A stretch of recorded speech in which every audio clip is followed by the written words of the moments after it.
Hello, welcome to the Empty Stocking Fund Partner Agency Profiles.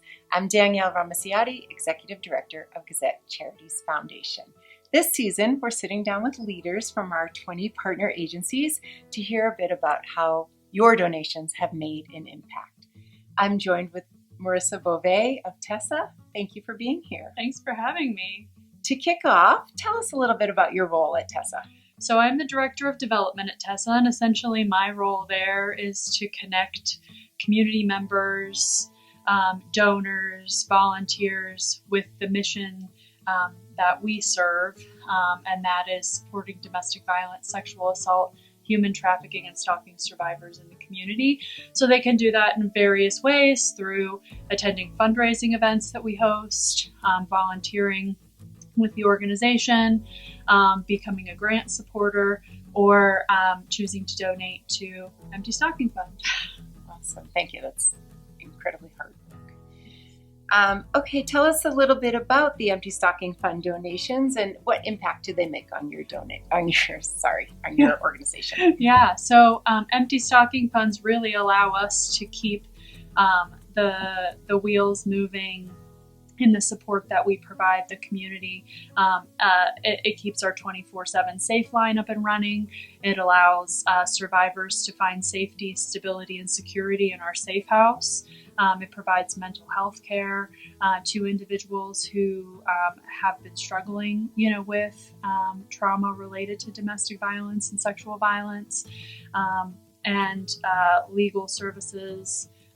Essentially providing them a path to stability, safety, and hope. Great, thank you. Every agency has something very unique and special about it, or a powerful story. Share yours with us, please. I think what makes TESSA special is that we really provide that whole gamut of services under one roof. We try to eliminate as many hurdles as possible for individuals to achieve that independence. For many of them, their independence has been taken away from them, and so the power for them to come to us and get a protection order, find a safe place to stay for themselves and their family, ultimately find long-term stable housing through our transitional housing program, and then heal the wounds from their trauma through mental health care is really a critical piece to what we do. I think the secondarily,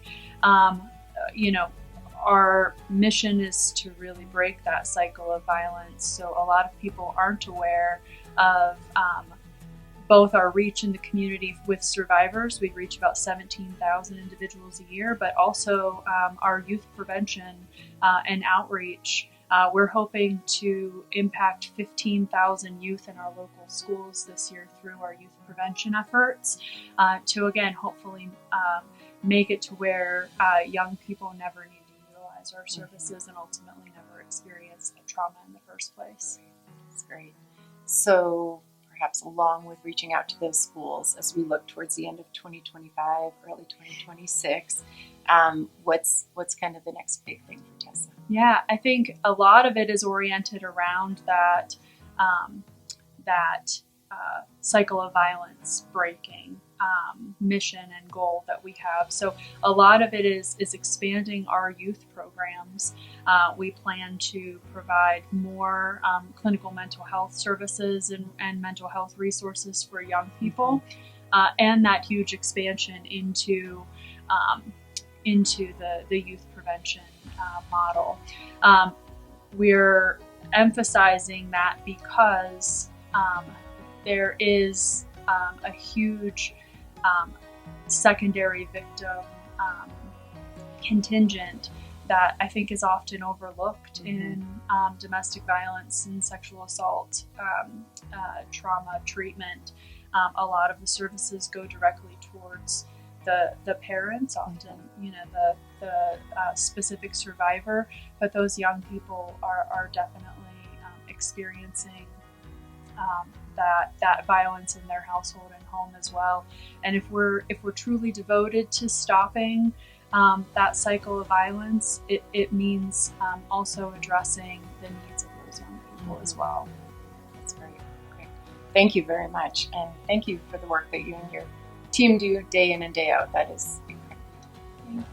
Thank you for that. Okay, so if you want to support organizations like TESSA and the Empty Stocking Fund, please go to emptystockingfundco.org to make your donation this holiday season.